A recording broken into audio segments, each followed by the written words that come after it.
All right, so I have crocheted my chain along the vertical edge of one side of my swatch, and I've done it in my contrast color, and I'm using the hook that is the same size as the needle that I used to create my swatch.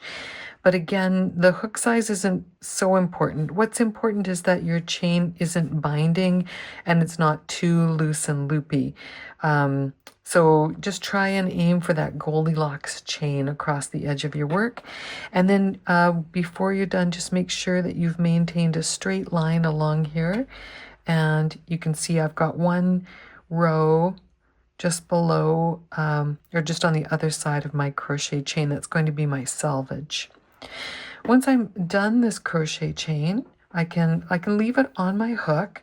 I hesitate to cut my yarn if I don't have to, so I'm going to leave it on my hook, and I'm just going to turn it so that the crochet chain is, I can work up either from this side up, or if my loop was over here, I would turn it so that I can work from the bottom up with the chain on this side. So what I'm trying to say is it doesn't matter which side of your work your chain is on, but it is easier, for me at least, to start from the bottom and work to the top.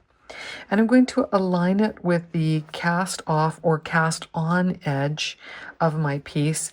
And I could line up the blue side here with my stripes or the yellow side, doesn't matter. I'm going to work on the yellow side because I think it's a little bit easier for you to see the detail in this lighter colored yarn. And now what we're going to do is that flat seamed stitch, and we're going to combine this crochet chain along here with the bound off or crochet cast off edge that I have on this side of my work. Now this might have been the provisional cast on that I removed and then bound off, or it might have been my actual bound off edge. It doesn't matter. You just want to look at it as if you've got two chains, one chain here and one chain here, and we're going to join those chains together.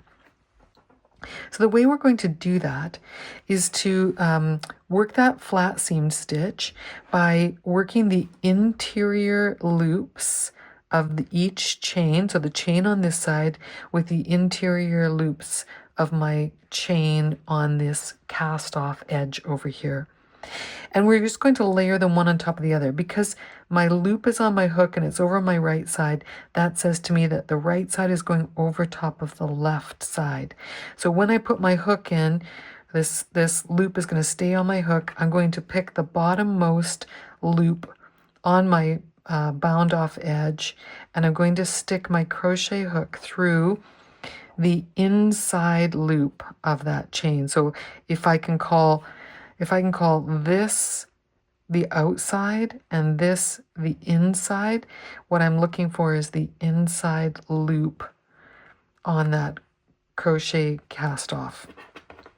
And then I'm going to find my yarn, and with my hook pointed towards the table that I'm working on or away from me, I'm going to go under the yarn, and the yarn is coming up from underneath my work. By the way, if this loop wasn't on here, I'd have a little tail coming out here, but the yarn stays underneath your work. My crochet hook is going under the yarn, and I'm pulling it through the loop that is part of the cast off edge and the loop that's on my crochet hook. And then I'm going to insert my crochet hook into the next stitch on my crochet chain. I'm going to go under the inside loop of it and through the inside loop on my cast off edge. Just trying to make sure I'm not splitting any stitches.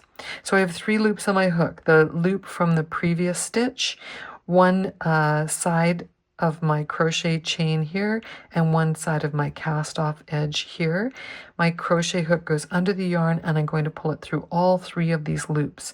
You can do it one at a time or all at the same time, whatever works most comfortably for you. Then back into this chain, the stitch that I've put on my swatch, and then into the cast off edge here, and then pull, hook goes under the yarn, and I pull it through everything that's on the hook. And I keep working my way, oops, I just dropped my loop there, keep working my way up the chain and the cast off edge to combine my two swatches together with this surface seam that looks exactly like a column of knit stitches. It's really the flat side of your crochet chain.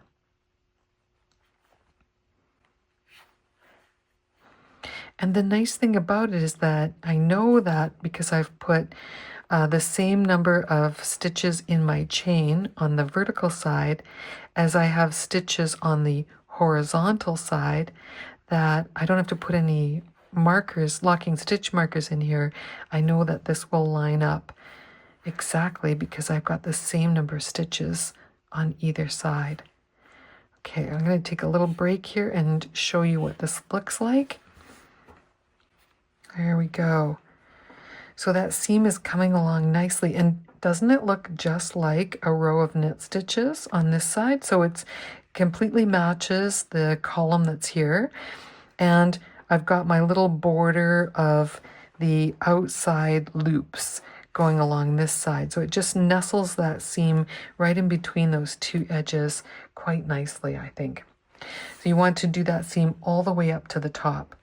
Now I just wanted to show you that what if, you had it lined up so that this side was on the right and your chain was on the left. Now, being a right-handed, I find that I'm always putting my hook through the right-hand side first and then into the left-hand side. But if you're left-handed, you could come from the left side and put it through the interior loop first and then through the interior loop here. But it works exactly the same way no matter which side you're coming from. Let me just grab another piece of yarn here. So what I mean to say is that when you get started, you don't have to have the chain come first. You can work through the edge of your cast off chain first. So I'm putting my hook through the inside edge of the first stitch over here. And this is just to show you that this can go on top of this one. That's no problem. And I'm putting my hook through the inside edge of my chain on this side. And then I'm drawing my yarn through.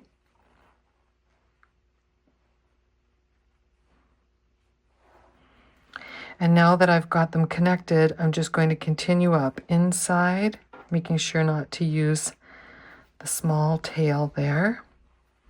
I always like to pull it out of the way. So inside loop, pull through everything. Inside loop,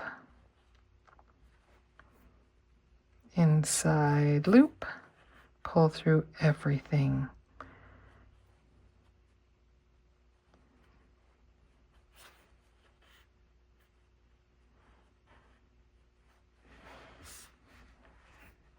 Okay, and so it works exactly the same way. I've got it's hard to see here, but there's a little border on this side and there's a little border on this side because I'm using a different color than this chain.